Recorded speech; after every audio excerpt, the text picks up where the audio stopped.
तो हमारे नेता ना केवल पूरे बिहार का दौरा करेंगे, साथ ही साथ संगठन को भी मजबूत करने के लिए एक महत्वपूर्ण जवाबदेही जिम्मेदारी उन्होंने दी है।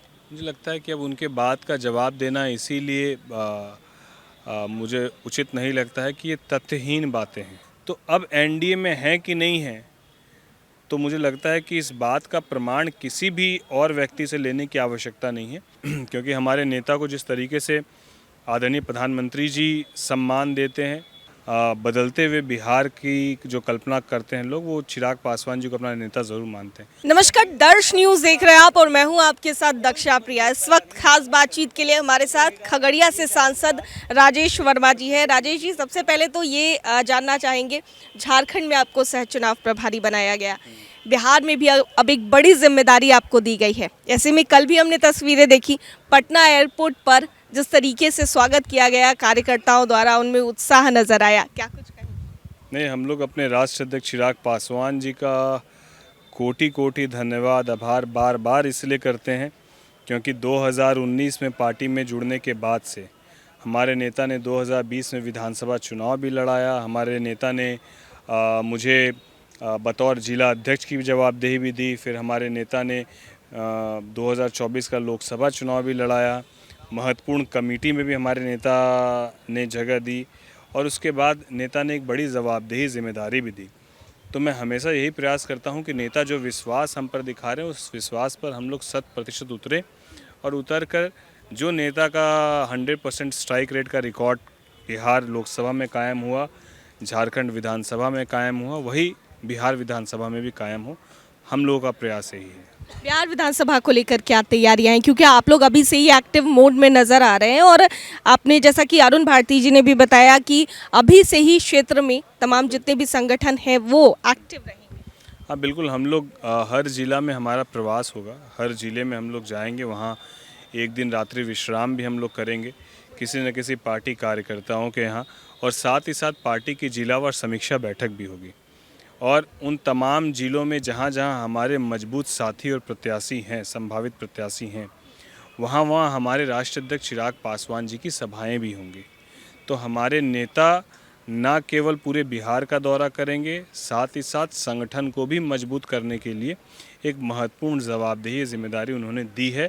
तो मुझे लगता है कि इस जिम्मेदारी को मेरा सौभाग्य है, अरुण भारती जी के प्रभारी होते हुए सह-प्रभारी बनकर पूरे बिहार का दौरा होगा और सभी मजबूत साथियों को एकमत करके, पार्टी को संगठित करके, एनडीए अलायंस के बीच सामंजस्य स्थापित करते हुए हम लोग 100% यहाँ से चुनाव जीते और एनडीए की 2010 से बड़ी बहुमत की सरकार 2025 में बने। हम लोग यही प्रयास करें। अब तो डिमांड बढ़ जाएगी ना राजेश जी, क्योंकि लोकसभा चुनाव में 100% स्ट्राइक रेट, या फिर झारखंड के विधानसभा चुनाव में 100% स्ट्राइक रेट, तो अभी बिहार विधानसभा चुनाव में एनडीए से बड़ी मांग तो होगी लोक जनशक्ति पार्टी रामविलास। मुझे लगता है कि एनडीए के जो सीनियर नेता हैं वो खुद भी इस बात को मानेंगे और मानते भी हैं क्योंकि हमारे नेता को जिस तरीके से आदरणीय प्रधानमंत्री जी सम्मान देते हैं, केंद्र में जिस तरीके से उनका पिछला 2-3 ट्रैक रिकॉर्ड रहा है, उन तमाम चीज़ों को देखते हुए तो बिल्कुल उनको ज़्यादा सीटों पर लड़ने का मौका मिलना ही चाहिए,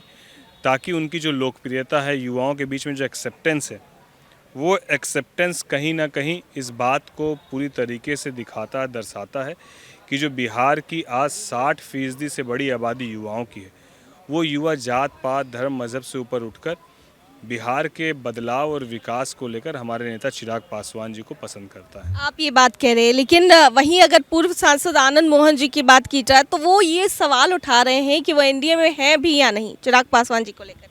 मुझे लगता है कि अब उनके बात का जवाब देना इसीलिए मुझे उचित नहीं लगता है कि ये तथ्यहीन बातें हैं, ये बेसलेस बातें हैं। वो हैं कि नहीं है, इसका प्रमाण और कैसे दिया जाता है। जब एनडीए के चुनाव के लिए झारखंड में हमारे नेता ने कई सभा की, हमारे नेता ने बिहार उपचुनाव में कई सभाएं की, हमारे नेता लगातार हमारे हर मीडिया चैनल्स में ये बात कहते हैं कि वो प्रधानमंत्री जी के हनुमान हैं और उस बात को लेकर वो गर्व महसूस करते हैं। हमारे नेता ने भरे मंच से माननीय मुख्यमंत्री नीतीश कुमार जी की प्रशंसा की। तो अब एनडीए में है कि नहीं है, तो मुझे लगता है कि इस बात का प्रमाण किसी भी और व्यक्ति से लेने की आवश्यकता नहीं है। जो भी हर एनडीए घटक दल के सीनियर नेता हैं वो इस बात को बेहतर जानते हैं। आप कह रहे हैं हर जगह चुनाव प्रचार के लिए गए, लेकिन एक जगह वो बची हुई है जिसके लिए बार बार वो सवाल उठाते हैं कि जीतन राम मांझी जी की बहू जो दीपा मांझी है उनके लिए चुनाव प्रचार नहीं किया चिराग पासवान। देखिए, ये बात खुद स्वयं दीपा मांझी जी ने भी कहा कि चिराग पासवान जी की व्यवस्था थी इसलिए वो नहीं आ पाए, लेकिन उनसे लगातार संपर्क में थे और उनके पार्टी के लोग लगातार उनके विधानसभा चुनाव में प्रचार प्रसार कर रहे थे। तो मुझे लगता है कि जब खुद इस बात को जो है दीपा मांझी जी कह चुके हैं तो किसी और से स्पष्टीकरण की आवश्यकता नहीं है। अच्छा, तिरहुत स्नातक क्षेत्र का भी चुनाव होने जा रहा है और राकेश रोशन जो निर्दलीय कैंडिडेट वहां से हैं तो वो भी लगातार तैयारियां कर रहे हैं और आपकी पार्टी से ही वो टूट कर गए हैं, लेकिन बार बार वो तैयारियां तो निर्दलीय तौर पर कर रहे हैं, लेकिन वो ये भी दोहराते नजर आ रहे हैं कि जो विजन है चिराग पासवान जी का बिहार फर्स्ट बिहारी फर्स्ट, उस पर वो पूरी तरीके से काम करेंगे अगर तिरहुत स्नातक क्षेत्र से वो एमएलसी बनकर आते हैं। नहीं, देखिए, अब वो उनकी व्यक्तिगत मुझे लगता है, मैं तो इस बात को आपको कह ही रहा हूँ कि जो 60% आबादी बिहार में युवाओं की है, वो चाहे किसी दल में हो, वो कहीं ना कहीं चिराग पासवान जी के अंदर बदलते हुए बिहार की जो कल्पना करते हैं लोग, वो चिराग पासवान जी को अपना नेता ज़रूर मानते हैं। तो भले पार्टी छोड़ के चले गए हों, लेकिन आज भी उनके अंदर वो विचारधारा, तो ये अच्छी बात है, ये खराब बात नहीं है। चाचा पशुपति कुमार पारस की पार्टी वो भी तैयारियों में लगे हैं, अब वो भी कह रहे हैं कि हम एक्शन अब लेंगे, अगर एनडीए में उनको ज़्यादा तरजीह नहीं दी जा रही है तो 243 सीटों पर भी अपने उम्मीदवार उतार सकते हैं। नहीं, एकदम उतारना भी चाहिए, उसमें कौन रोक रहा है, पूरी तरीके से स्वतंत्र है। मुझे लगता है कि इस काम में विलम्ब नहीं करनी चाहिए और वो उतार के सभी प्रत्याशियों को घोषित करके चुनाव मैदान में उतार देना चाहिए। अच्छा, एक और सवाल, उनकी पार्टी की तरफ से एक नेता हैं जो कि वो लगातार चिराग पासवान जी को आइटम बॉय कहकर बुला रहे, किस तरीके से देखते हैं आप? नहीं, नेता है क्या, पहले वो नेता है क्या?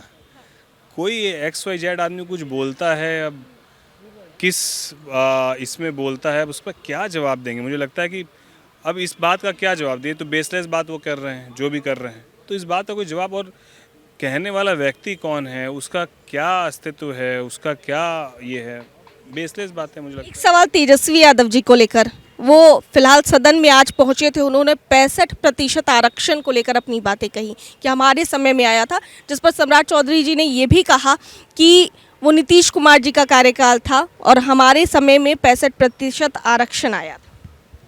नहीं, मैं उस पूरे बयान को उनका ठीक ढंग से देखा नहीं हूँ। मुझे लगता है कि उस पूरे बयान को देखने के बाद ही उस पर कोई प्रतिक्रिया देना ठीक रहेगा। बहुत धन्यवाद। तो देखिए, खगड़िया से सांसद राजेश वर्मा जी से खास बातचीत कर रहे थे और ऐसे में क्या कुछ कहते नजर आए हैं साफ तौर से आपने सुना है। कैमरा पर्सन शशि के साथ मैं दक्षा प्रिया, दर्श न्यूज़, पटना।